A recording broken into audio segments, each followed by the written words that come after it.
buenas noches, bienvenidos. Esto es Ciudad de Grandes Corazones, el programa que te muestra todo lo que los grandes medios de comunicación nunca te van a contar.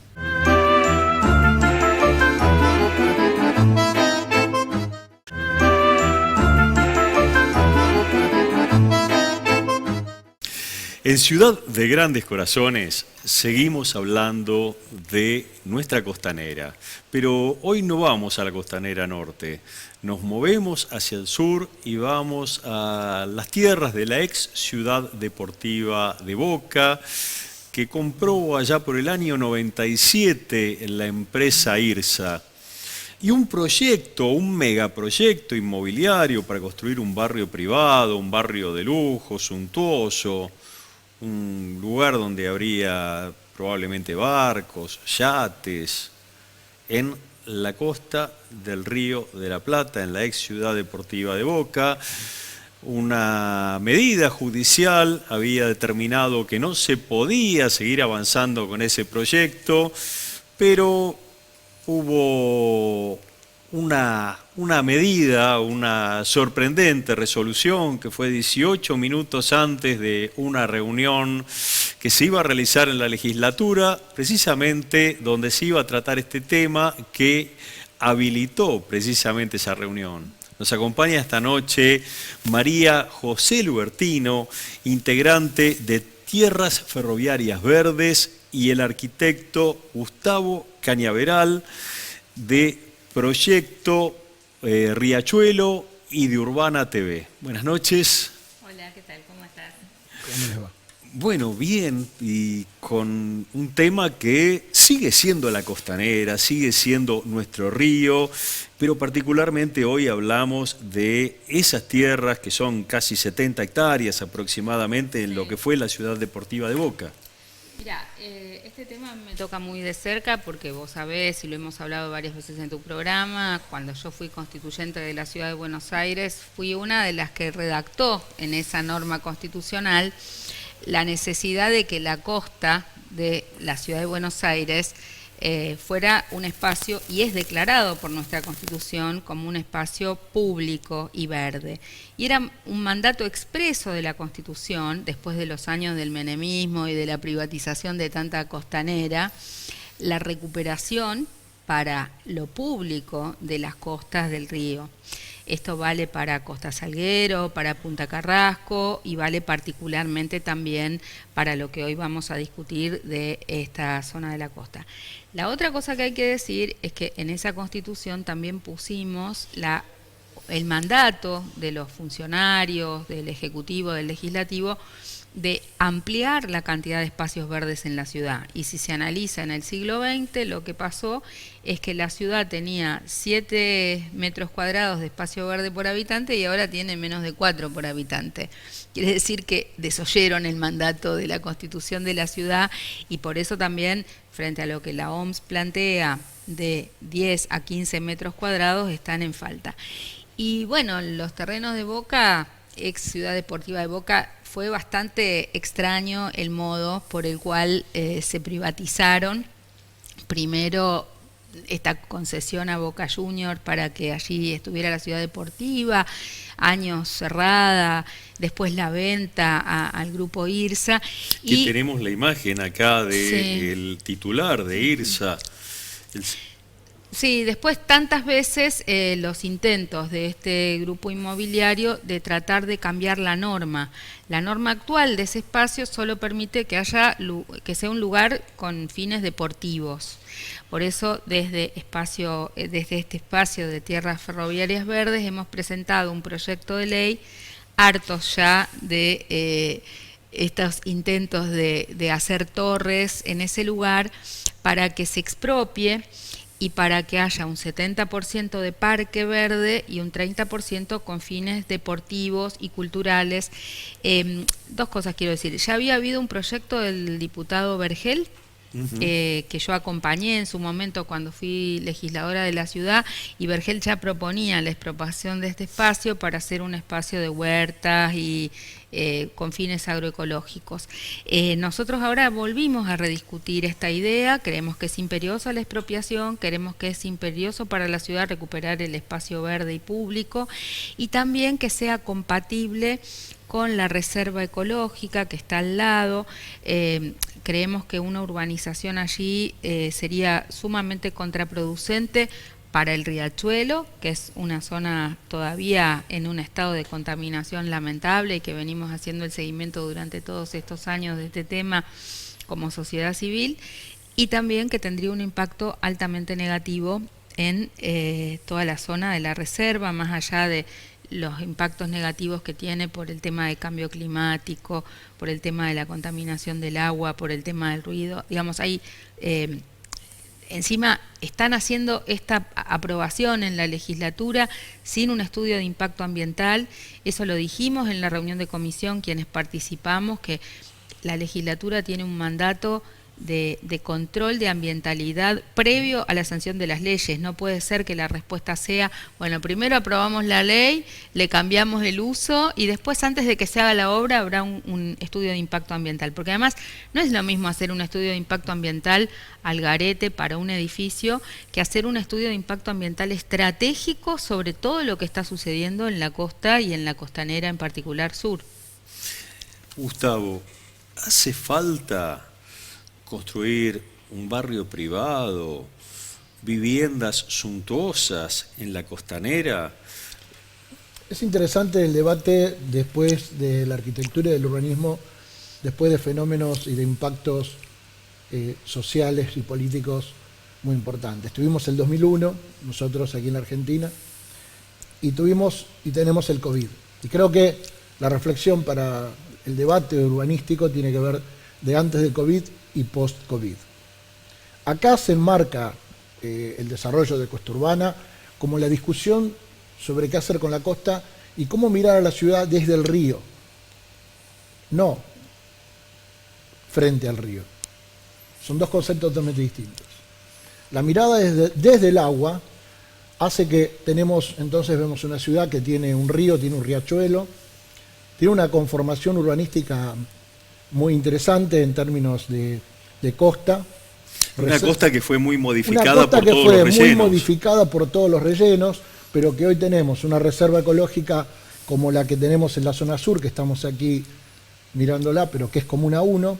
Tenemos una reserva norte, que es la ciudad universitaria, etcétera, y donde ese cambio hace que también se modifiquen proyectos que en su momento podían ser o para trasladar toda la ciudad allí adelante, y de pronto se recupera ecológicamente una reserva, o también la reserva norte. Es decir, que las ciudades y los detalles y las planificaciones también van cambiando en función de los tiempos, de las épocas, y el no construir algo que en ese momento quiso hacer de pronto una dictadura, o destruir la villa, etc. En este contexto, nosotros tenemos una gran oportunidad para debatir qué tipo de viviendas, para quiénes, por qué siempre estamos hablando de las viviendas premium. Y yo ahí sí introduzco un debate que hasta ahora poco se ha puesto, que tiene que ver, hay en el mundo una construcción de stock público de viviendas, de reconvertir viviendas abandonadas para prestarle o alquilar en forma de alquiler social a familias y problemáticas históricas que no pueden acceder a la vivienda porque no pueden pagarla, como acá tampoco se puede. Y entonces los estados empiezan a tener construcción de viviendas que construyen nuevas para ese mercado. Yo creo que acá con Costa Urbana nos puede servir para debatir eso. O sea, en este caso muy particular, todos hablamos de lo VIP y Premium. Yo me pongo desde otro lugar. Debatamos qué tipo de vivienda tiene que tener las riberas y las costas. Y si las viviendas que diseñaron para Costa Urbana, como para todo el riachuelo, en ambas orillas, como escribió el juez Armela, que vos lo conocés muy bien, sobre ¿Qué era el destino de la recuperación del riachuelo, Matanza-Riachuelo, que era para seguir Puerto Madero? Y la Corporación Puerto Madero determinó esta planificación, más la Corporación del Sur. Hagamos una autocrítica de lo que se pensó y lo que fue. Y ahí creo que es muy interesante este debate, para que la Corporación Puerto Madero de pronto diga dónde está la plata que tenía que poner en la vivienda social, en la salud, en la educación, cosa que no puso un peso. Y en este contexto, una sola posibilidad, que es la que yo vengo articulando hace bastante en opiniones, que es, esto es la cuenca Matanza-Riachuelo. Estamos hablando de la costa urbana dentro de la Comuna 4, la comuna del Riachuelo. Esa Comuna 4, cuando sacamos la ley de comunas, tenía un objetivo que era distribuir, en base a los índices de desarrollo humano, diferencias estructurales, que los cambios y las distribuciones presupuestarias vayan a los más pobres y se renueven los barrios. Y esto era una compensación en ese organismo, en ese órgano del artículo 39 de la ley, que permitía redistribuir los fondos. Con lo cual, esto es este momento para mí para debatir este tipo de proyectos, no solo sí o no. Y ahí sí, digo que en ese plano propongo no aprobar el caño colector cloacal de AISA, del convenio que se firmó el gobierno de la ciudad con AISA. Justamente en el medio de la discusión de Costa Salguero se propuso estudiar el proyecto ejecutivo que está en licitación para construir el caño desde Costa Salguero hasta La Boca, justamente para este emprendimiento. Entonces, no es que esto no hay que decirlo, porque que lance una desarrolladora inmobiliaria algo tiene que ver con todo esto, y precisamente porque tiene, entre comillas, hoy en marcha un proyecto ejecutivo para ese tramo de conexión que se engancha, quiero terminar con esto, sí, en el sistema Riachuelo, que es el primero que hay que terminar. Primero terminemos el sistema Riachuelo, toda la cuenca y todo lo que tenemos que terminar, que es una obra fantástica, y mientras discutamos todo esto. ¿Puedo decir algo? Sí. Por un lado, me parece súper importante discutir el tema de las necesidades de viviendas y que el Estado juegue un rol en las viviendas sociales y populares.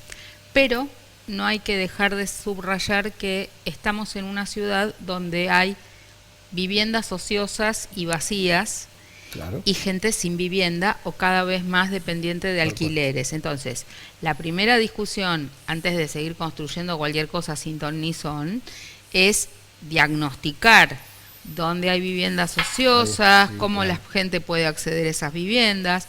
Segundo, en paralelo con estos desarrollos premium, está habiendo una discusión sobre el centro y microcentro de la ciudad, ahora semiabandonado, oficinas vacías, y en la última reunión de comisión y el plan urbano ambiental están discutiendo que el Estado de la ciudad financie y dé créditos a los desarrolladores para transformar viviendas que eran de oficina en viviendas, en edificios que eran de oficina en edificios para vivienda.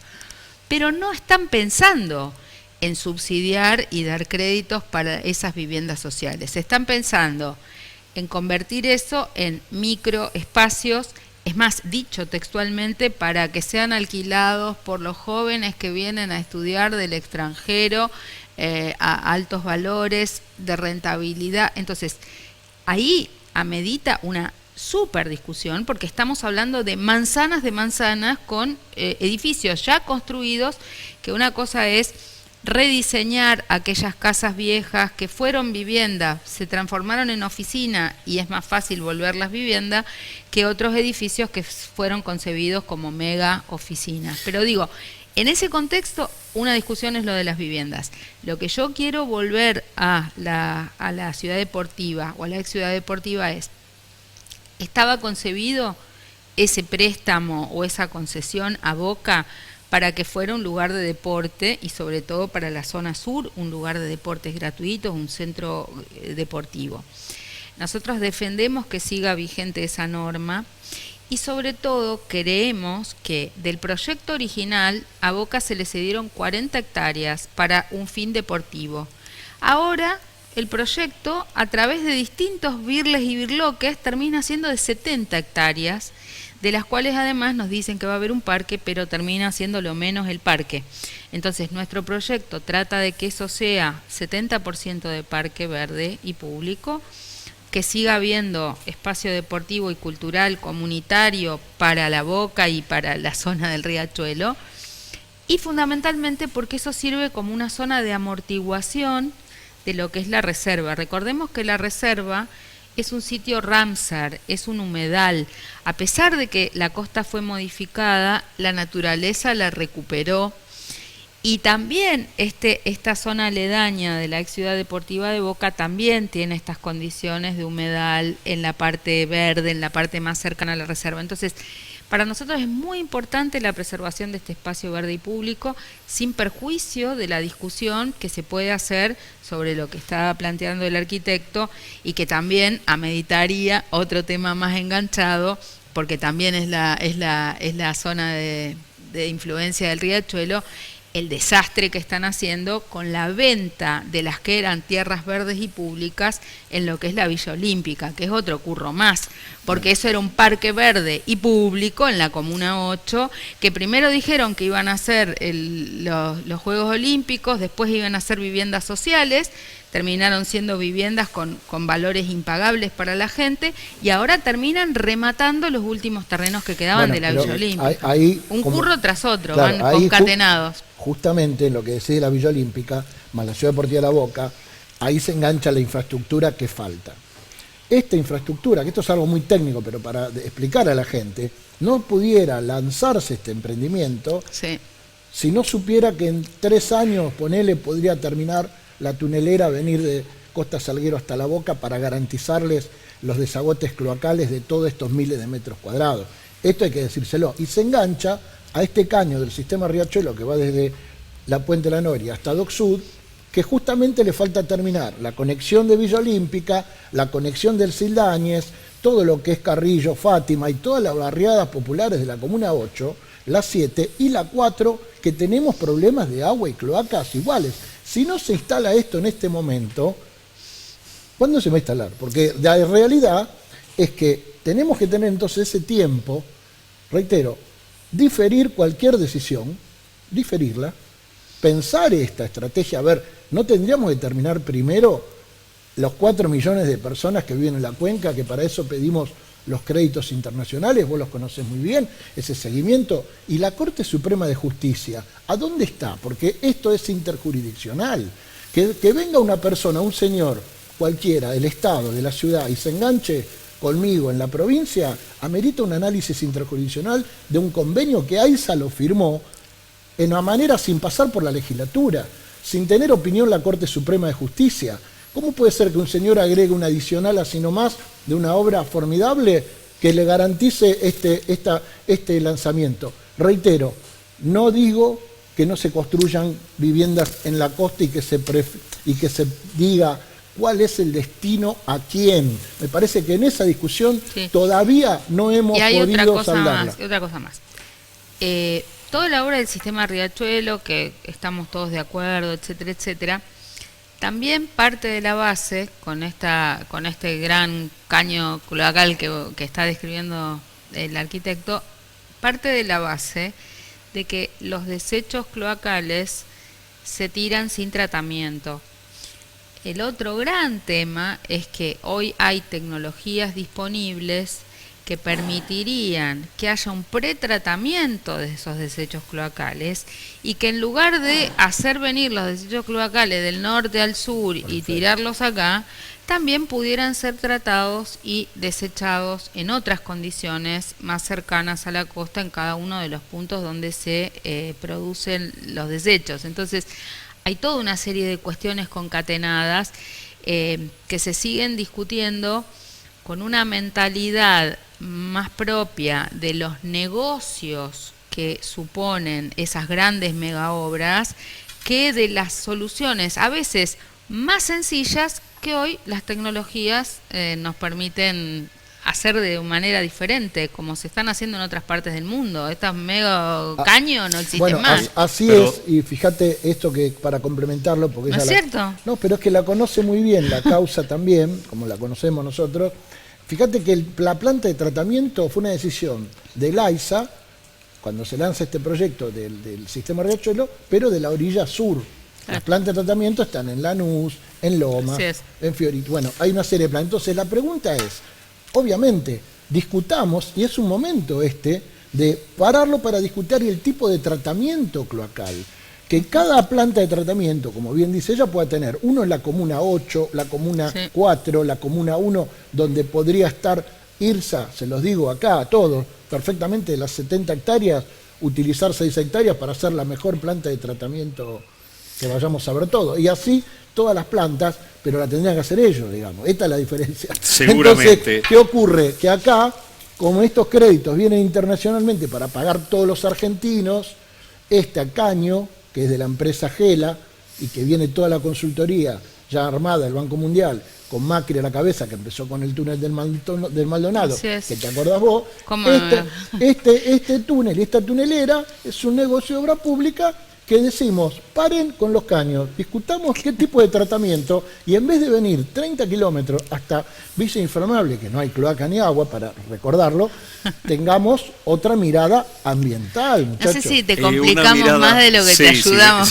Bueno, ahora nos abrimos en varias ramas. La información es, la verdad, pero importantísima. Creo que es una discusión que nos debemos, que deberíamos tratar en las comunas, considerando que el Río de la Plata está la comuna 1, la comuna 4, la 14, la 13 sobre el río, la comuna 4 también sobre el Riachuelo y la 8, cuestiones donde tendrían que participar los ciudadanos y los legisladores, estar atentos a los problemas de la ciudadanía, a las necesidades, en lugar de preocuparse tanto porque una empresa o un grupo empresario haga grandes negocios inmobiliarios con la tierra que en definitiva es de todos. Pero yo los quiero invitar, ya que hablamos de temas ambientales, para que nos acompañen con una nota, una entrevista que le hicimos al doctor Medardo Ávila Vázquez, médico pediatra, neonatólogo, coordinador de la Red Universitaria de Ambiente y Salud, integrante de Pueblos Fumigados, que nos va a hablar sobre el informe que emitió la Sociedad Argentina de Pediatría referida a la contaminación de agrotóxicos, lo que están pasando hoy los niños de los pueblos fumigados, algo que nadie está exento porque sabemos que el glifosato y otros herbicidas están en la boca del Río de la Plata. Buenas noches, Medardo. Hola Carlos, ¿cómo te va? Muy bien, Medardo. Acá estamos informando desde hace varios programas, domingo a domingo, planteando la situación que tiene que ver con el río Paraná, con el dragado, los puertos, la bajante histórica, la concentración de agrotóxicos que se depositan en el lecho de ese río que va a ser dragado, y cuestiones que hacen a una problemática ambiental, pero también tiene que ver con la salud. Sabemos que la Sociedad Argentina de Pediatría ha trabajado en un informe que tiene que ver con la salud en los niños, cómo afectan los agrotóxicos a los niños, y que vos participaste en ese informe. Queríamos saber qué nos podés contar de esto.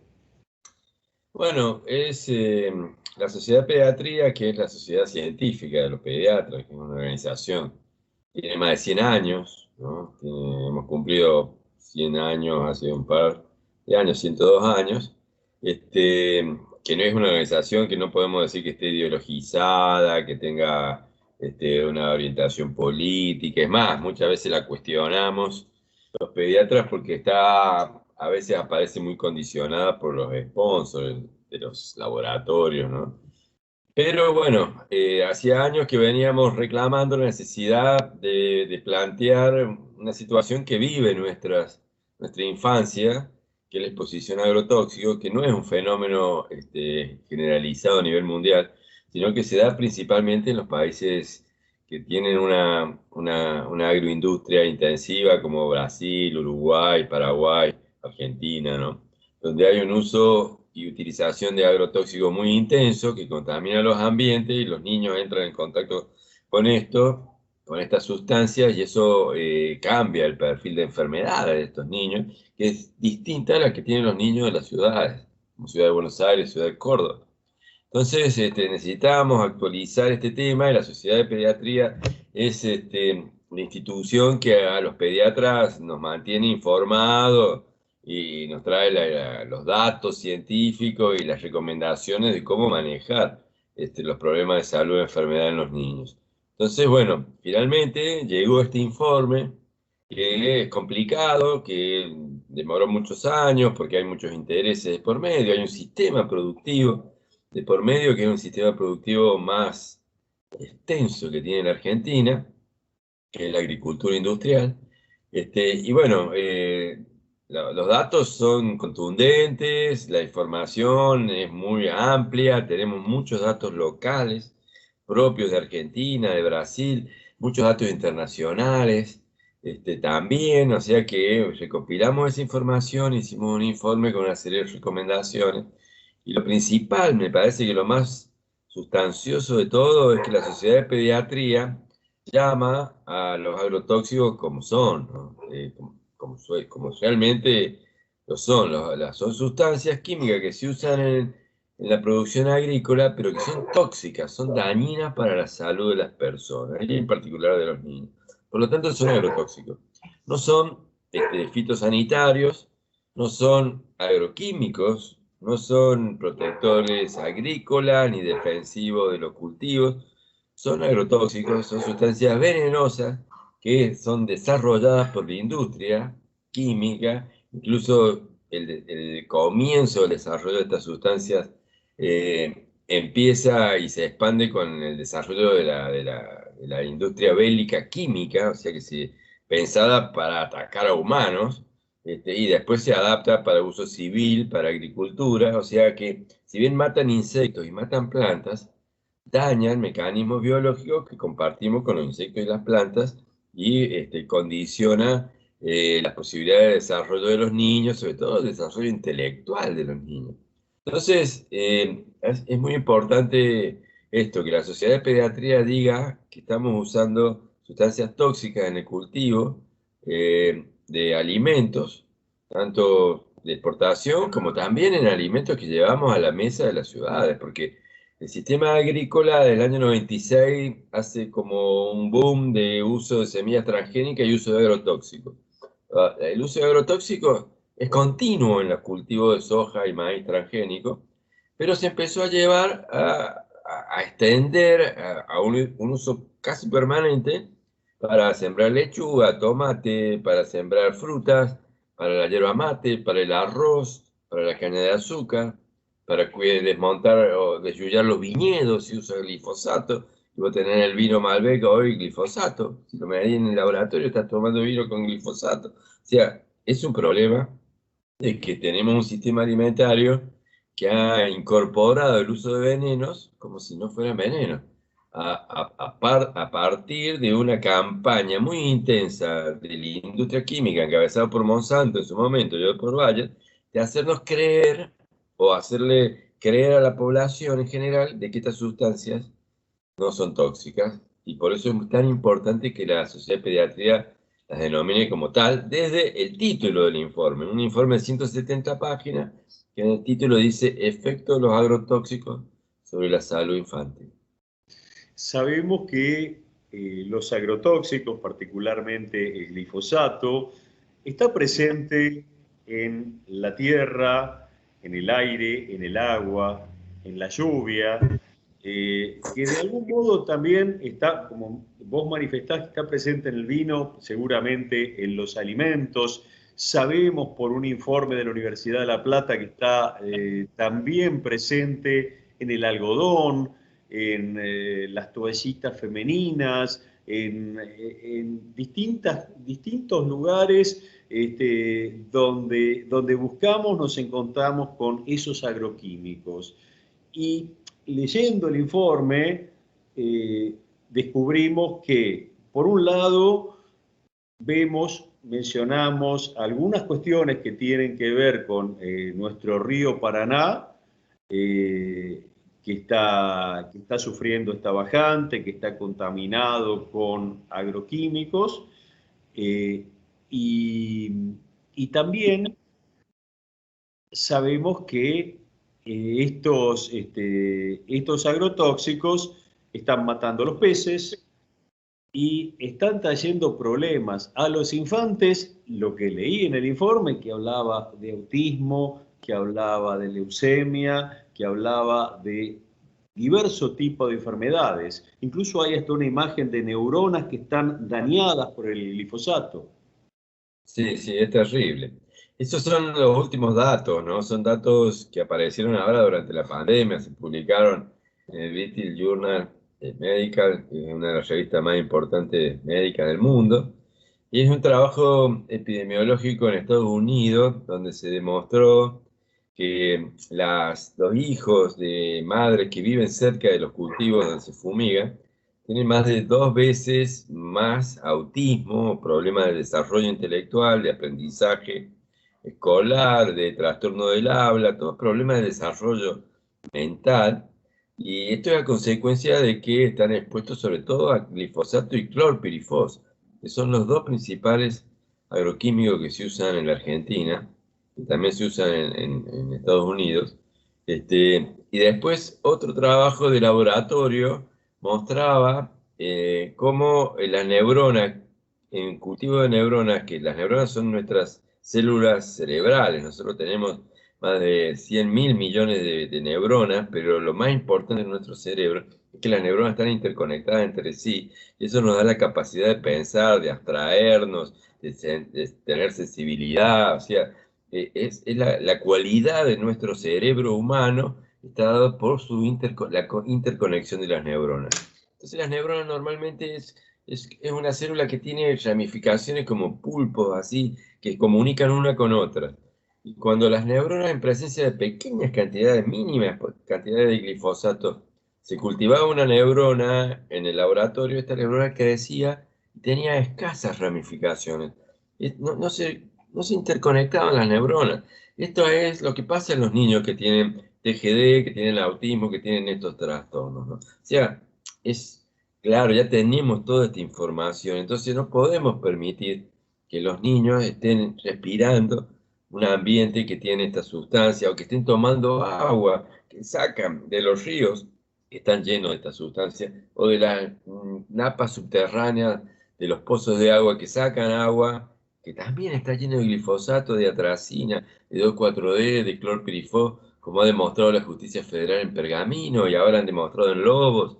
Y cada vez que hacemos un estudio de agua, de los pozos de agua en las zonas agrícolas, encontramos la sustancia que se está aplicando en la superficie. Realmente es terrible, esto no debe pasar y por eso es tan importante este informe de la Sociedad de Pediatría.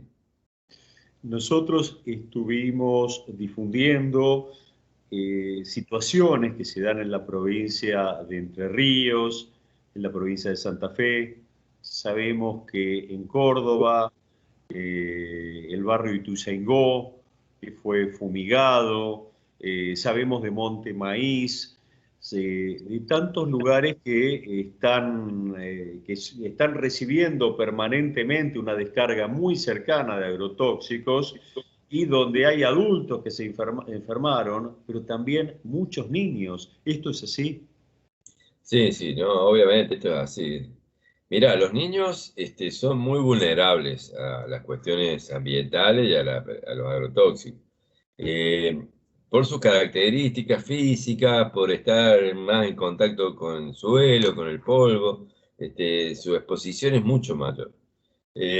Nosotros encontramos en los pueblos agrícolas que el 50% de los niños tienen síntomas de asma, como sea. O sea, necesitan usar aerosoles, broncodilatadores varias veces al año porque se les cierra el pecho y no pueden respirar.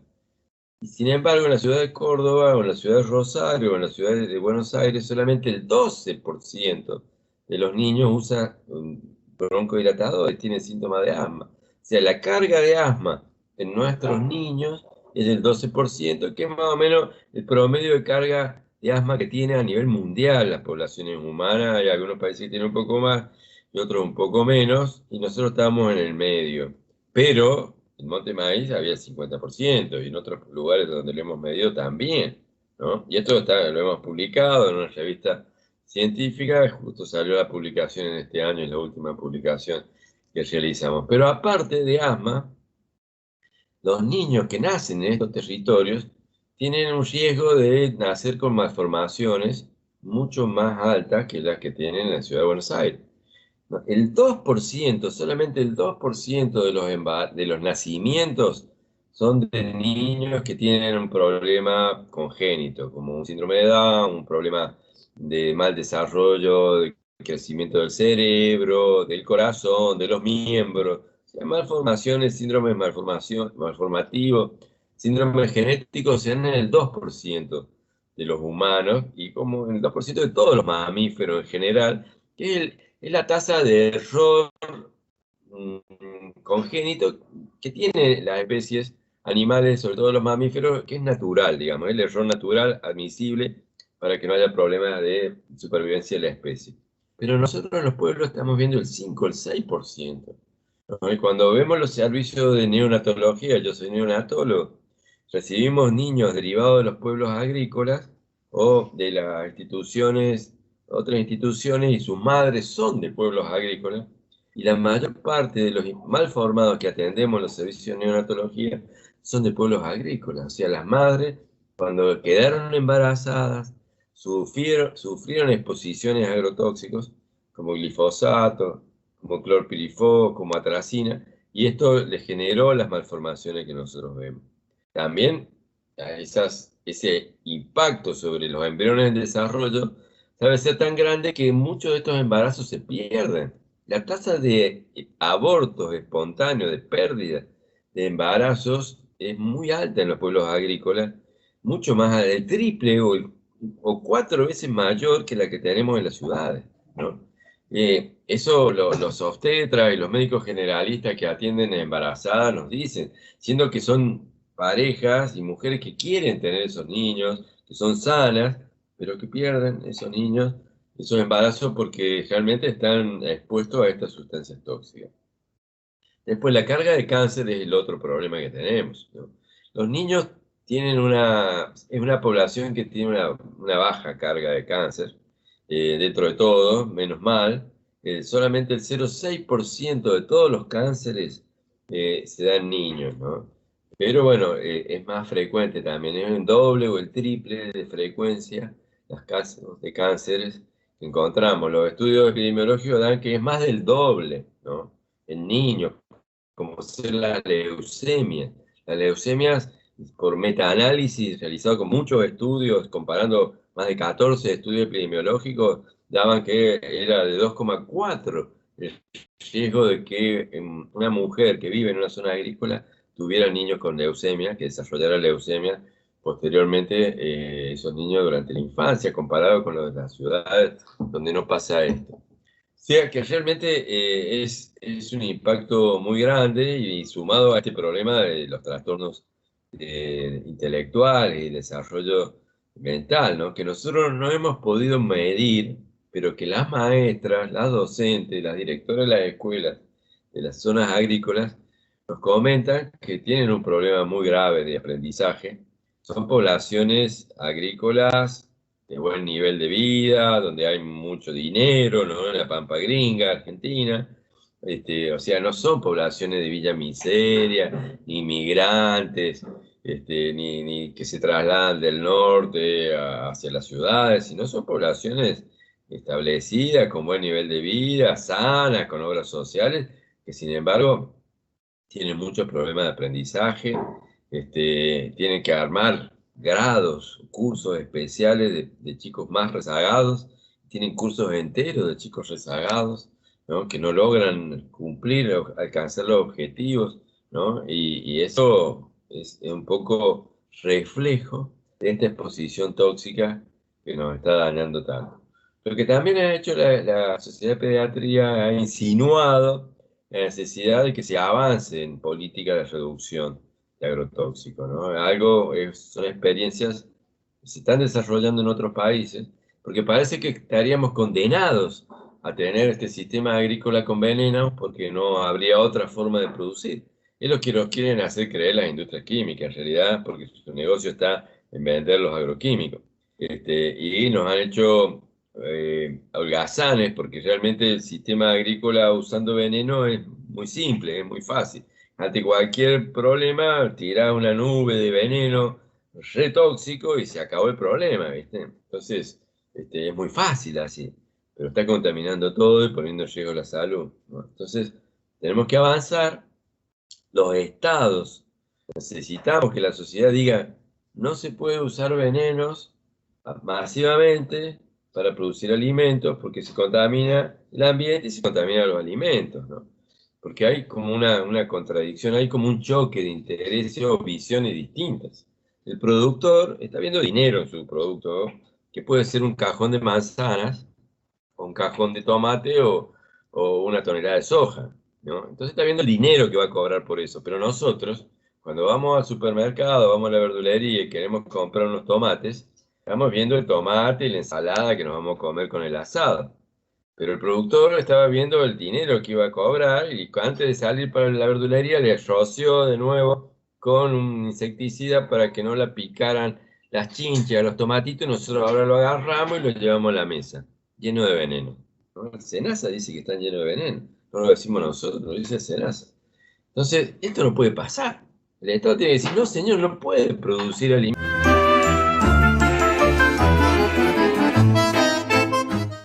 El río Paraná se quedó sin agua, una bajante histórica. El río Paraná, que es víctima también de algún modo de la contaminación. Los vertidos que llegan de los ríos cordilleranos que tienen que ver con la megaminería, pero todos los agroquímicos que están escurriendo por los cursos de agua, los arroyos y que terminan desembocando en los grandes ríos. Un tema del que hablamos con Carlos Del Frade, que es periodista, escritor, diputado de la provincia de Santa Fe por el Frente Social y Popular. Buenas noches, Carlos. Muy buenas noches, muchísimas gracias por este contacto.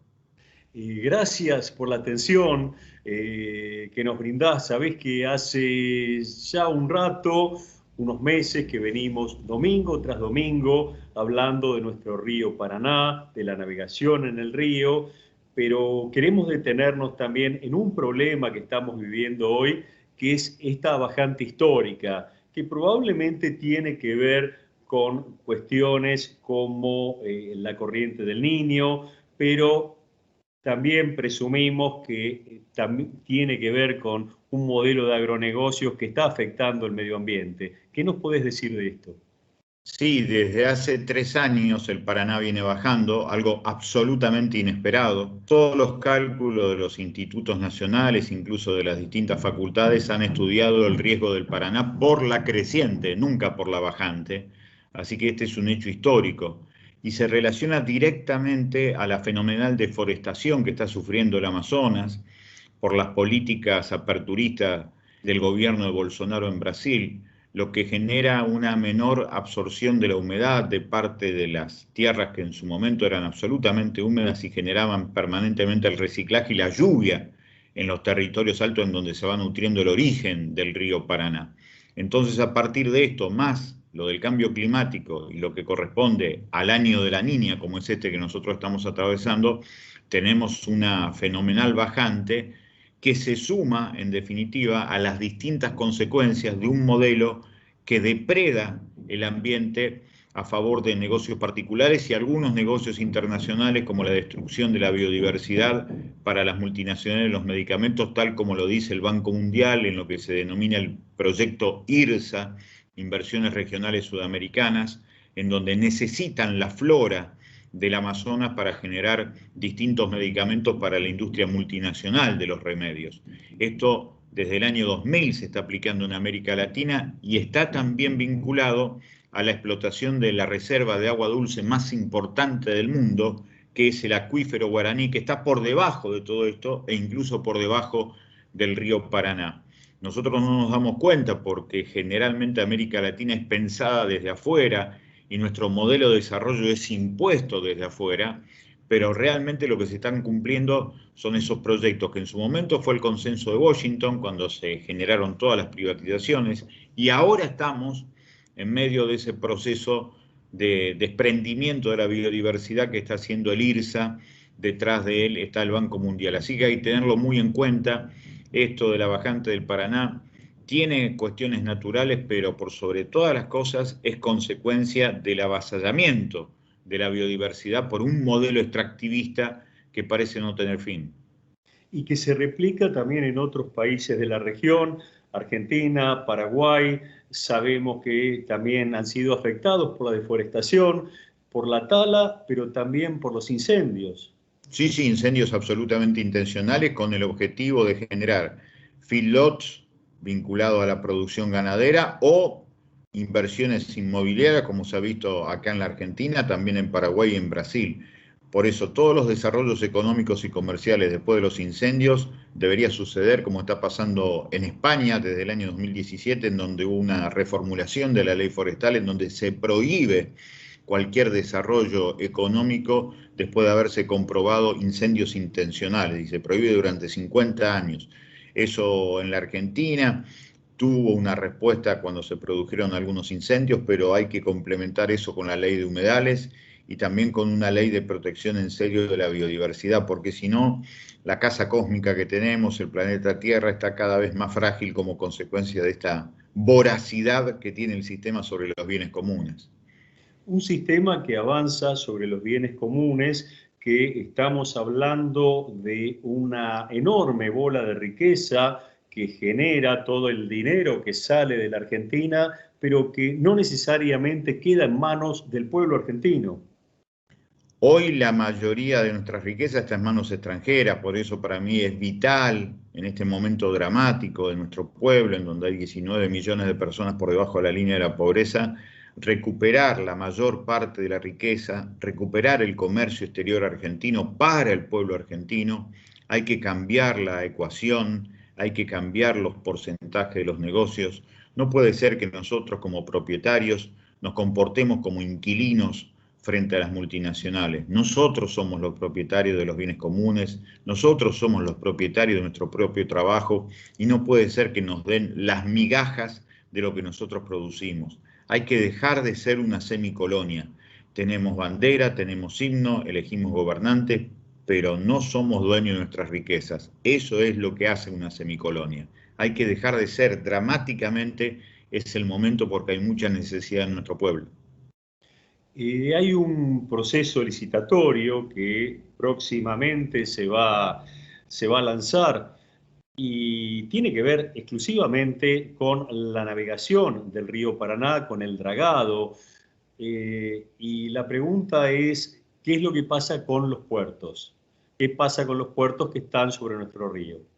Nosotros queremos agradecerle a la Presidencia de la Nación haber escuchado lo que se ha levantado como una voz en reclamo de la soberanía en 300 organizaciones sociales y políticas de todo el país, que a partir de lo que significó el decreto 949 de noviembre del año pasado, en donde se quería pasar por el canal de Punta Indio, por el Uruguay, para ingresar o salir de la Argentina, se levantaron muchas voces.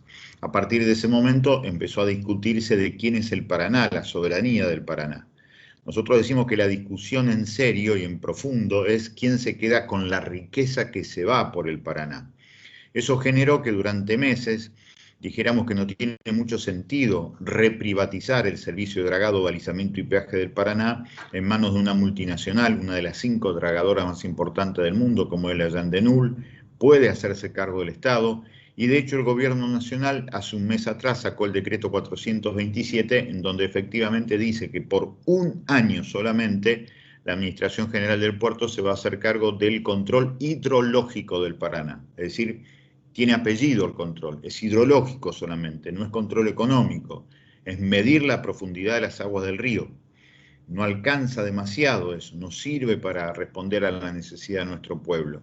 Y en forma paralela dice que nos hacemos cargo del peaje que antes lo tenía la Yandenul. Pero eso es durante un año y eso significan 300 millones de dólares. Sin embargo, las exportaciones por el Paraná son en un año 30.000 millones de dólares. Entonces nosotros nos preguntamos, ¿por qué nos tenemos que conformar con la centésima parte de las exportaciones que se van por el Paraná teniendo tantas necesidades? Así que le decimos al gobierno, con mucha humildad pero con firmeza, que hay que ir por más, que la dirección del decreto está bien, pero necesitamos la recuperación total de las exportaciones que se van por los puertos que están sobre el Paraná. Nosotros en la provincia de Santa Fe tenemos 38 puertos y 5 aduanas. El año pasado salieron exportaciones por 22.000 millones de dólares. No quedó un solo peso en la provincia de Santa Fe como consecuencia de la reforma constitucional que se hizo en septiembre de 1866 en medio de la guerra del Paraguay, y que entonces el Estado Nacional dijo que como estaba en guerra necesitaba más que las provincias y se le prohibió a las provincias cobrar ingresos brutos a las exportadoras. Desde entonces hasta acá el federalismo es puro verso en la Argentina. Es una ficción, es jarabe de pico. Por eso es fundamental dar vuelta a la ecuación. La Argentina debe recuperar la mayoría de su riqueza a partir de cobrar mejor lo que se exporta, recuperar el comercio exterior, porque, insisto, el grado de necesidad es cada vez más grande en la Argentina. Y uno de los problemas que viene de la mano de este modelo tiene que ver con los agroquímicos, los agrotóxicos que se están volcando en toda la zona donde se cultiva soja y otros cereales. Y sabemos que todos esos agroquímicos, además de los problemas locales que generan, también van drenando los cursos de agua en el río Paraná, y el sedimento del río hoy tiene una concentración en su desembocadura, el río Paraná, que supera de 2 a 4 veces la que hay en un campo que hoy está siendo fumigado con glifosato, por ejemplo, puntualmente. También es un problema muy serio en la provincia, en el país, pero particularmente en la provincia de Santa Fe. Sí, nosotros en este sentido nos hacemos eco de un excelente documento que sacó la Sociedad Argentina de Pediatría en junio de este año, en donde habla de casi 143 pesticidas que están prohibidos en el mundo y que se aplican aquí en la Argentina, y que están generando muchos problemas hormonales y también de atención en las escuelas a las niñas y los niños. 3 millones de niñas y niños están, de acuerdo a la Sociedad Argentina de Pediatría, expuestos a los efectos de los venenos, de esta democratización del veneno. Así que no solamente está en los sedimentos que pasan en los ríos o en el ambiente o en el aire, sino también que está afectando la cuestión, insisto, hormonal y también del desarrollo cognitivo que tienen nuestras niñas y nuestros niños. Así que es un problema muy, pero muy serio. Por eso hay que avanzar con una ley de agrotóxicos, no solamente en la provincia de Santa Fe, sino también a nivel nacional. Porque como suele pasar, en el tercer mundo se aplican todas aquellas cuestiones, aquellas sustancias que sirven para acelerar los procesos productivos que están en manos de multinacionales, con venenos que en los países desarrollados están prohibidos. Carlos, ¿por qué estas cuestiones que estamos hablando, nuestros puertos, nuestro río, el modelo de agricultura que llevamos adelante, no se puede discutir en un ámbito como el Congreso y se terminan firmando acuerdos en un escritorio? Yo lo que creo que es fundamental en ese sentido saber que en el Congreso de la Nación o en las legislaturas provinciales pesan mucho los intereses de los países centrales a partir de los partidos políticos mayoritarios. Por eso para nosotros es fundamental dejar de lado un Estado bobo y cómplice y transformar de una vez y de forma definitiva ese Estado bobo y cómplice en un Estado inteligente y transparente. Para hacerlo hay que democratizar la democracia. Estamos convencidos de la participación ciudadana dentro del Estado para garantizar que justamente el Estado funcione como lo que debe ser, el abogado del pueblo, el representante legal del pueblo, como es la definición de Estado. Así que me parece que es fundamental, hoy más que nunca, esta participación ciudadana para hacer un Estado ágil, inteligente, moderno, transparente y que realmente lleve adelante la vocación de la defensa de la gente común en cualquier lugar de la Argentina. En la ciudad de Buenos Aires llevamos ya muchos años de lucha, precisamente a partir de tener una constitución que plantea la democracia participativa, tratando de llevar adelante esta forma de gobierno en los consejos consultivos comunales. ¿Ves factible esta idea, esta propuesta en otros lugares del país, en otras provincias, avanzar con este proyecto de democracia participativa? ¿Haría falta una reforma constitucional? ¿Qué es lo que necesitaríamos para esto? Yo lo que he aprendido que todo se logra con consensos políticos más allá de las constituciones nacionales, que de forma uno podría decir que en determinadas provincias se necesita una reforma constitucional para lograr esto. Pero con acuerdos políticos se puede lograr. La participación por plebiscito, referéndum, la democracia directa, estaba pensada, por ejemplo, en la Constitución Provincial de Santa Fe del año 1921, ahora se cumplen 100 años, y era potestad de los municipios. Se ha retrocedido mucho, se ha hecho una institucionalidad muy conservadora, así que efectivamente no solamente creo que es posible, sino que es absolutamente imprescindible, e insisto, tiene antecedentes de 100 años atrás, así que se tendría que dar en cualquier lugar, en cualquier municipio grande de cualquier lugar de la Argentina. Carlos, te agradezco muchísimo el tiempo que nos dedicás para esta nota. Nos vamos a volver a comunicar contigo porque es un tema, como te decía, del que vamos a seguir hablando y la verdad estamos muy preocupados también por esta situación que tiene que ver con una bajante que está afectando también a los pobladores que viven a la ribera del río. Sin lugar a dudas, por eso es muy importante pensar un modelo de desarrollo que venga al revés, de adentro hacia afuera y no de afuera hacia adentro, como hoy se está imponiendo en toda América Latina y por supuesto con un costo muy grande para nosotros aquí en la Argentina. Muchas gracias, buenas noches. Gracias a vos.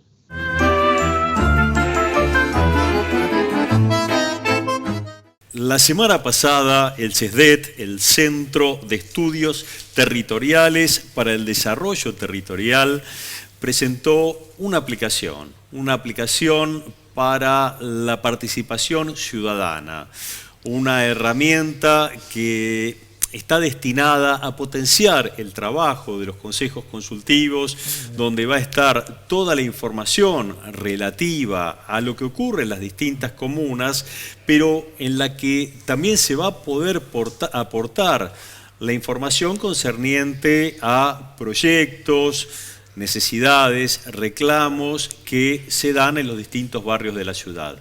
Vamos con las imágenes con Leo Farías del CESDET. Buenas noches, Leo. Buenas noches, Carlos, ¿cómo estás? Bien, Leo, atento a las novedades que tenemos, que llegan del CESDET con una aplicación para la participación ciudadana. Quería que nos contaras, que nos informaras de qué trata esta participación, pero primero que nada, ¿qué es el CESDET? El CESDET es el Centro de Estudios Sociales para el Desarrollo Territorial. Nos dedicamos al monitoreo y al estudio de las políticas públicas locales y puntualmente que tengan que ver con la participación ciudadana y el desarrollo territorial. Leo, una de las particularidades que tiene la Constitución de la ciudad, la Ley de Comunas, es que promueve la participación ciudadana en los consejos consultivos comunales. Pero a veces esta participación se vuelve un poco compleja, hay comunas particularmente que tienen dificultades. ¿Cómo funciona esta aplicación? ¿Cómo puede potenciar el trabajo de participación ciudadana, considerando que el ámbito es el Consejo Consultivo? Pero ¿cómo puede potenciar esta aplicación esa tarea? Bueno, mira, justamente a esto apunta, a reforzar todo lo que se hace en los consejos consultivos. Nosotros lo pensamos desde ese lugar y trabajando un poco en conjunto y coordinados con la Comisión de Descentralización, que tiene como directora Luciana Polimeni, estuvimos pensando distintas posibilidades para aportar al Consejo Consultivo, a los consejos consultivos de la ciudad y a los vecinos organizados, alguna herramienta que les sirva para estar informados y para que lo que generan desde cada uno de los ámbitos de participación, quede en red. En ese sentido, creemos que la tecnología social, la tecnología pensada en función social, debe ser un ámbito a explotar, y empezamos a trabajar pensando en una app para celulares. En este momento estamos en una instancia de que es una aplicación web, estamos a un pasito de que se pueda descargar del Play Store, pero por ahora estamos en una página web que es appciudadana.com.ar. A partir de ahí, uno puede acceder primero a la agenda de los consejos consultivos y de los vecinos organizados, puede acceder también a los distintos temas que hacen al conflicto social de la ciudad y a la iniciativa social por la positiva también, porque no siempre es todo negativo, sino que también hay iniciativas que son propositivas y que se pueden coordinar muchas veces también con las comunas, con las juntas comunales. Y ofrecemos una diversidad de posibilidades para consultar los proyectos legislativos y el boletín oficial también, un resumen diario. Es decir, no es otra cosa que una herramienta para el uso de los vecinos de los consejos consultivos, principalmente para que también lo tengan en cuenta los comuneros y las comuneras de la ciudad y cualquier vecino que esté interesado en colaborar, en participar en cualquier problemática de su barrio. Eso es básicamente lo que pensamos. Y esta participación, por ejemplo, para dar una idea al ciudadano, tiene un problema, de golpe descubre que están talando el árbol que tiene en la puerta de la casa, o se encuentra con un problema mucho más importante que puede tener que ver con otras cuestiones. Puede incorporar la información, puede hacer algún tipo de denuncia. ¿Cómo se canaliza esta información? ¿Va directamente a la comuna o a cuál es el lugar que nuclearía todas estas informaciones que van llegando? No, primero que nada, nosotros tenemos un ítem que se llama colaborar, ¿no? Y el vecino cualquiera puede ingresar a colaborar y puede colaborar desde la agenda hasta alguna denuncia o algún tema irregular en su barrio. Obviamente lo puede hacer y nosotros lo colocamos también en el mapa de conflicto y lo acercamos y se los vamos a hacer llegar a cada uno de los consejos consultivos y las juntas comunales para que lo tengan presente. No más que eso, simplemente como intermediarios. Pero acá lo importante de la aplicación es que tiene que tener lo que se denuncie o lo que se suba, tiene que tener dos características muy puntuales. Una, que sea localizable. Nosotros necesitamos, como es un mapa, necesitamos ponerlo en el mapa, ¿no es cierto? El otro día me hablaban, bueno, en la Comuna 5 hace falta un CESAC. Sí, está bien, ¿tenés pensado el lugar? No, bueno, necesitamos localizarlo, no podemos, hay muchas cosas que se necesitan, pero si no está localizada, no hay condición para hacerlo. Y lo otro muy importante es que tenga características participativas, ¿no? Que no sea individual, que no sea algo puntual que le suceda a un vecino, sino a un conjunto, a un colectivo que haga al común de un sector del barrio o de una vereda o de lo que fuera, pero que nuclee la participación activa de los vecinos, ¿no? Son condiciones necesarias para usar la aplicación ciudadana, porque entendemos que la poda del árbol o la vereda de un particular afectan a una persona, y si tenemos que subir cada una de esas problemáticas, la verdad que son miles en la ciudad. Entonces estamos hablando de características de mediano o gran impacto en el barrio, ¿no es cierto? Esto, vos sabés que hay un montón de problemas, qué sé yo, desde lo que genera una construcción de torres en Caballito, por ejemplo, el conflicto que despierta, o la problemática con un espacio verde, o un espacio público que a veces los vecinos quieren usar para determinados usos y el gobierno de la ciudad o la comuna quieren otros. En fin, toda una serie de conflictos que hagan al conjunto de un sector de la sociedad. Creemos que ahí está la riqueza y no tanto en el problema individual. Excelente. Leo, la última pregunta que quiero hacerte, que me han transmitido, tiene que ver con una aplicación que implementó oportunamente el gobierno de la ciudad de participación o de falsa participación ciudadana, donde se han votado algunas cuestiones que fueron hasta un poco surrealistas, me atrevería a decir. Sí. ¿Qué tiene que ver esta aplicación? ¿Se parece en algo a esa o es algo totalmente distinto? No, es algo completamente distinto. Esta es una aplicación para que el vecino se nutra de información y a la vez con la información que tenga la comparta con otros vecinos. Es una plataforma gratuita y libre de los vecinos para que los vecinos se la apropien. La app ciudadana que nosotros pensamos y que ya está funcionando va a ser exitosa si se la apropian los vecinos y si la hacen una herramienta suya y de comunicación entre todas las comunas. Si no, no va a ser un éxito. La Buenos Aires Elige fue un éxito del momento que la lanzaron, porque ya tenían todo pensado para ejecutar. No necesitaban del vecino. Esta aplicación, por sobre todo, necesita que el vecino se la apropie para que sea un éxito. Esa es la diferencia sustancial. Y es una herramienta que no viene a reemplazar nada, sino que viene a aportar, a sumarle a un consejo consultivo su organización, su comunicación y la facilitación de la información. No es otra cosa que eso. Excelente. Bueno, Leo, te agradezco esta información. Vamos a invitar a la teleaudiencia para que se sume, para que aporte, para que participe, para que se informe con esta aplicación. Así que no sé si querés agregar algo más. No, es simplemente www.appciudadana.com.ar. Ahí está toda la información disponible y todo lo que los vecinos quieran compartir lo pueden subir para que otros vecinos se enteren y el compromiso del CESDET, que administramos la plataforma, de hacerle llegar a los consultivos y a las juntas comunales la información que llega a nosotros. ¿Para qué? Para que sea en términos de denuncia o simplemente en términos informativos, pero que sepan que en la plataforma esa, además de quedar ahí y ser compartida por todos, también la vamos a acercar a donde corresponde. Muchísimas gracias, Leo. Buenas noches. Gracias, buenas noches.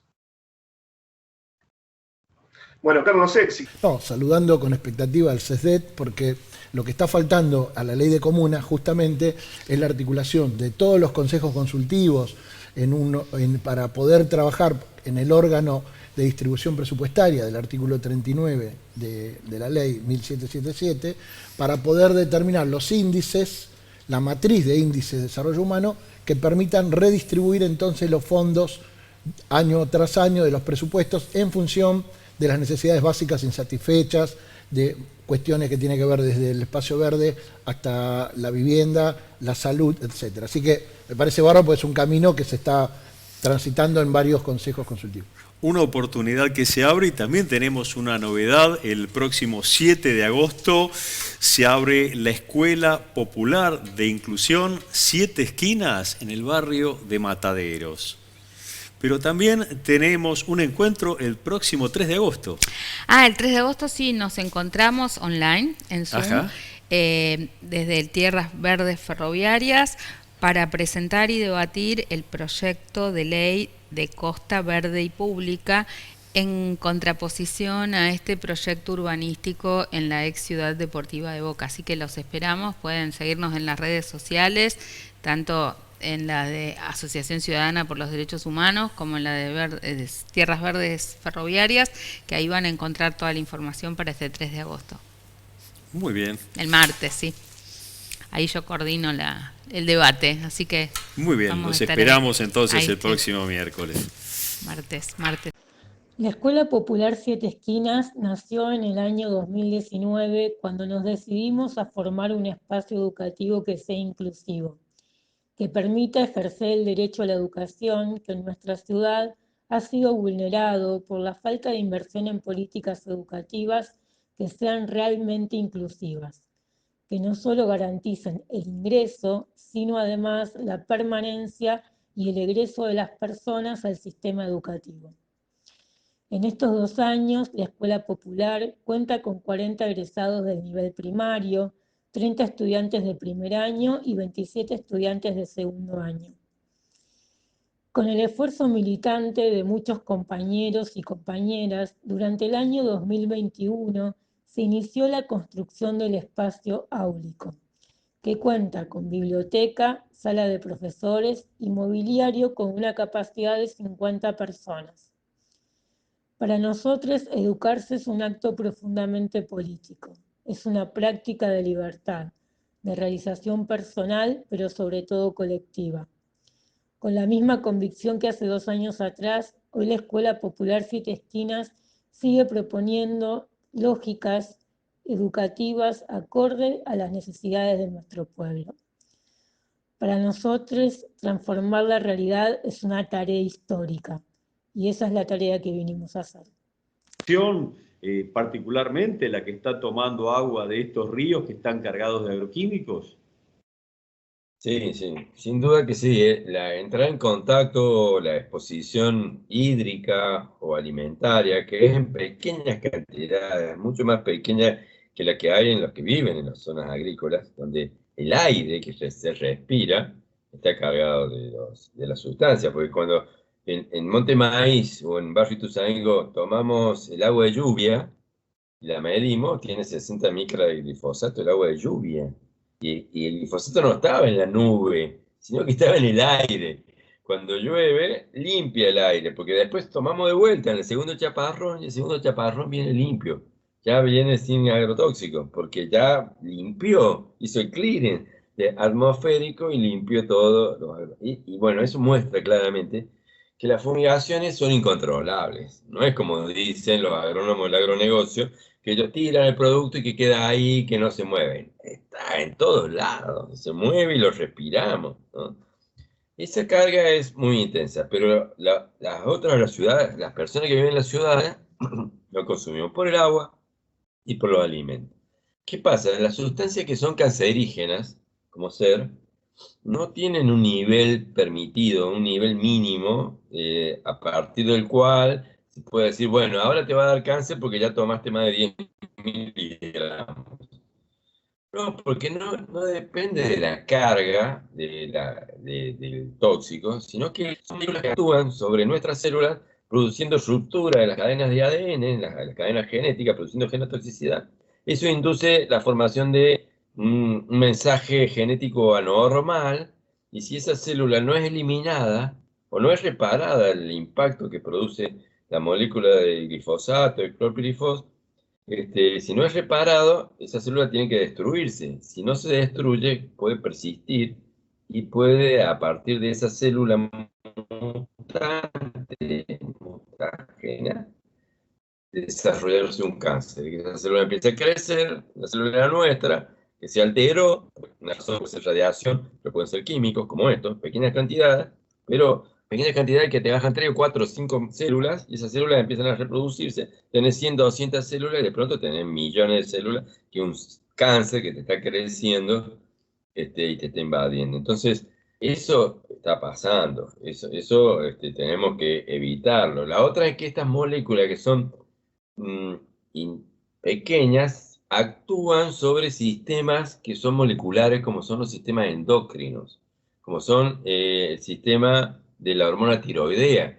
Como sea, nosotros tenemos un problema grave que se ha disparado en los últimos 20 años la cantidad de hipotiroidismo en nuestra población, o sea, la gente que tiene déficit de la hormona tiroidea porque su glándula tiroidea anda mal, y después que tenemos mucho cáncer de tiroides muy disparado, que no existía. Cuando yo era joven, yo ahora tengo casi 40 años de médico, hace 20 años casi no había cáncer tiroideo, y el hipotiroidismo estaba limitado al 6% de los adultos.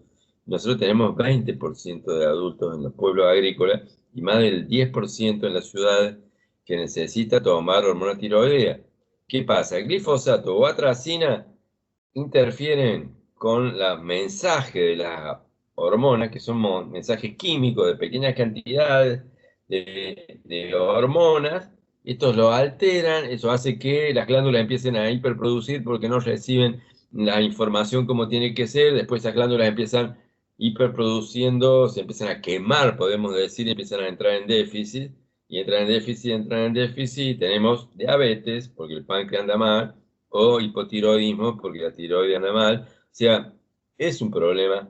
No tenemos que entrar en contacto con estas sustancias. Estas sustancias son xenobióticos, se llaman, porque son sustancias externas a los bióticos, a los mecanismos químicos de la vida. Entonces tenemos que evitarlos, que estemos tan expuestos a estar en contacto con ellos, es un riesgo para la salud muy grande.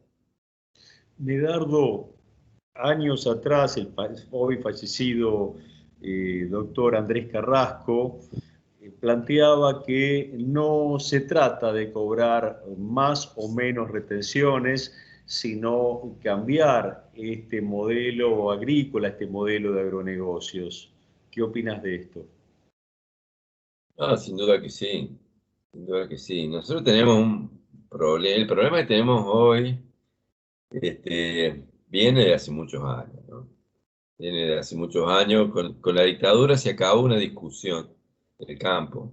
La dictadura con Martínez Dios, de ministro de Economía, la oligarquía, digamos, vacuna y agrícola, se avanzó, se sentaron las bases para un modelo de agricultura diferente, que es este modelo de agricultura con una nueva clase social, que son los empresarios agrícolas, no los ojeros que se llaman, vinculado a todo el sistema de comercialización del comercio exterior, que también dejó de ser estatal para estar privatizado, con puertos privatizados, con el río Paraná privatizado, con una alianza con empresas multinacionales, sobre todo de insumos, de semillas, pero principalmente de agrotóxicos, ¿no?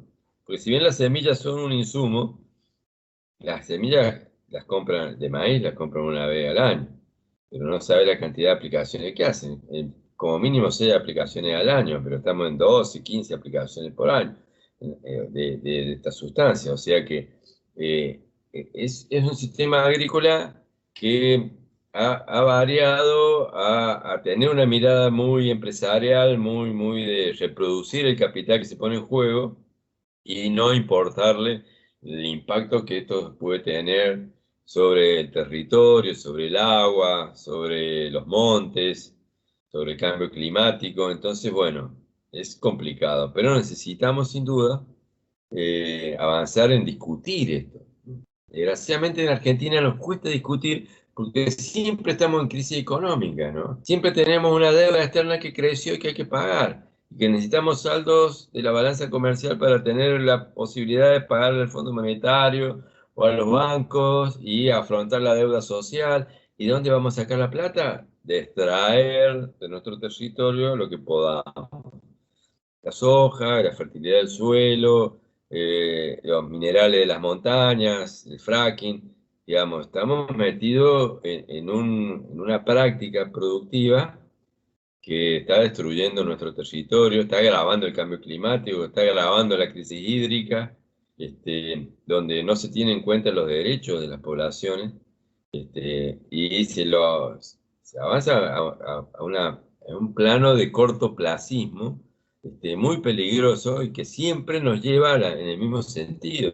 Entonces necesitamos dar una discusión política más amplia, como decía Carrasco. Necesitamos tener una mirada ecológica o de ecología política en la política.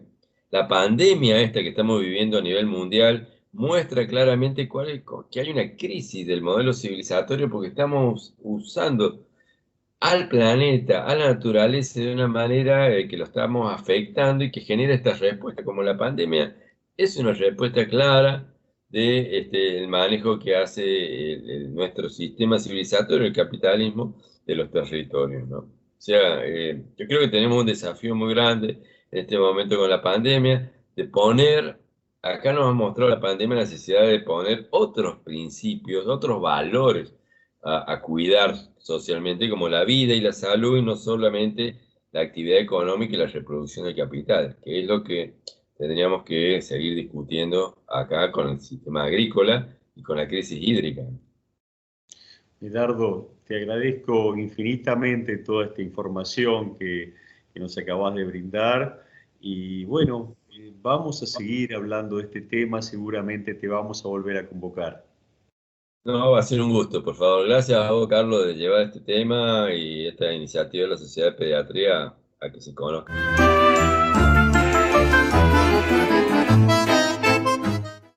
Pedro Ábalos es vicepresidente de la Confederación General de Jubilados y Pensionados y fue protagonista esta semana de un hecho notable, un hecho notablemente triste. Se encadenó las puertas de la legislatura por una modificación del Código de Edificación que afecta directamente a los discapacitados. Sí, bueno, lo conozco a Pedro hace muchos años, hemos trabajado juntos tanto en el INADI, donde él era justamente una de las personas de nuestro consejo asesor, y también en el Observatorio de Derechos de las Personas con Discapacidad durante los años 2016-2017.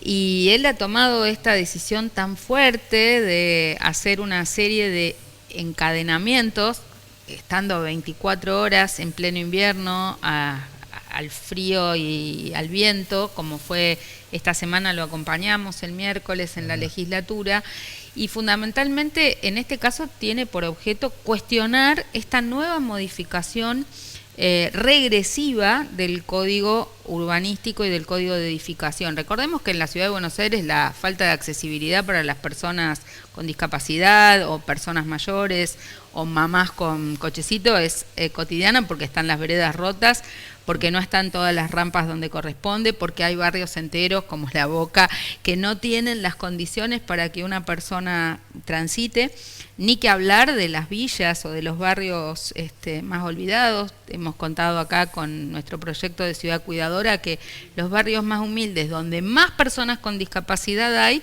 son los barrios que tienen peores condiciones de accesibilidad. Pero esta nueva reforma del gobierno de la ciudad lleva los inmuebles de 27 metros cuadrados como mínimo a 21 metros cuadrados como mínimo, con espacios que van a impedir que gire una silla de ruedas en las habitaciones, en los baños. O sea, es inhumano para cualquier persona, y en medio de la pandemia lo hemos visto, vivir en un espacio que no tiene patio, balcón, el sol ni luz, y de espacios minúsculos para convivir una familia entera. Y lo que va a suceder es que van a terminar familias enteras aglutinadas en microespacios como este, pero esto es la vida o la muerte para las personas con discapacidad, que no van a poder ir más a visitar a un vecino, un amigo, un pariente, ni vivir en estos departamentos. Por eso el encadenamiento de Pedro, que se suma a los reclamos que hemos hecho y a las movilizaciones que hemos hecho en la puerta de todos los comercios que no se han adaptado o que se reforman por cuestiones estéticas, pero que no invierten una moneda en poner un baño como corresponde para una persona con discapacidad. Es más, ayer en esta movilización donde Pedro se encadenó, uno de los dramas que teníamos es que de los 5 o 6 bares que rondan la legislatura, ninguno es accesible. Pedro tenía que hacer pis en un tarrito ninguno de es gaseosa. accesible, y nosotros vamos Ninguno a las es imágenes de accesible. Pedro. Pedro Ábalos, soy vicepresidente de la Confederación de Jubilados, Retirados, Pensionados y Adultos Mayores del país.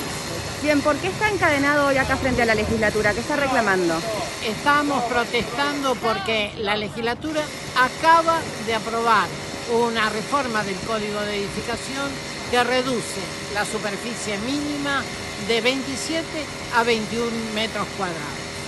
Un departamento con esa superficie solo le sirve a Rodríguez Larreta para hacer sus negocios.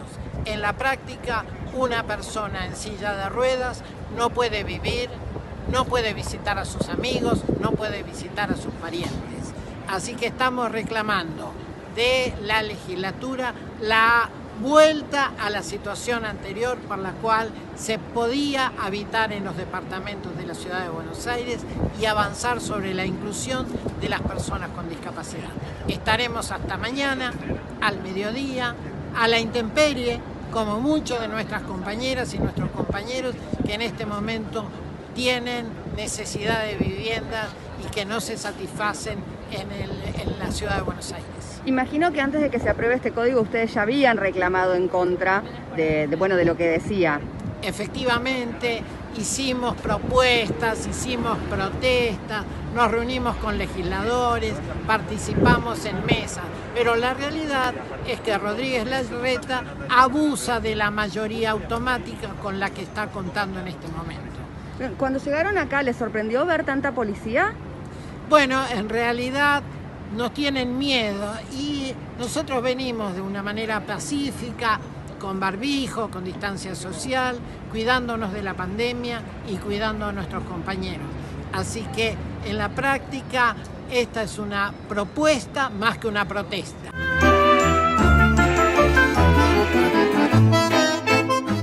Y llegamos al final de Ciudad de Grandes Corazones, pero María José, tenés para agradecerte muchísimo estar acá y quedar a disposición de todos en Twitter, @Lubertino, en Instagram y en Facebook, María José Lubertino. Ahí está toda la información sobre nuestro proyecto de mujeres cuidadoras a una ciudad que nos cuida a todos y toda la información sobre la red de defensoras del ambiente y del buen vivir, Tierras Ferroviarias Verdes, la Asociación Ciudadana por los Derechos Humanos. Estamos laburando en varios frentes, pero siempre pensando en la ciudad de Buenos Aires. Muy bien. Y Gustavo, el blog Proyecto Riachuelo. El blog Proyecto Riachuelo, Blogspot, que vamos a cumplir 10 años fin de año, y Urbana TV, el canal comunitario de la Villa 31, ambos medios populares, que bueno, en equipo trabajamos estos temas, así que ahí pueden buscar información de las cuestiones que estamos tratando acá. Así que agradecemos a Ciudad de Grandes Corazones muchísimo. Ya no dije la radio, pero estamos todos los lunes de 15 a 16 en Radio Sónica, Café con Luber, que también compartimos preocupaciones y temas que siempre estamos intercambiando las mismas agendas en otros medios, ¿no? Muy bien, y creo que falta todavía mucho más debate de todos estos temas, ¿no? Bueno, yo les agradezco muchísimo que nos hayan acompañado y nos vemos el próximo domingo a las 20 horas, como siempre, en Canal 22 Web.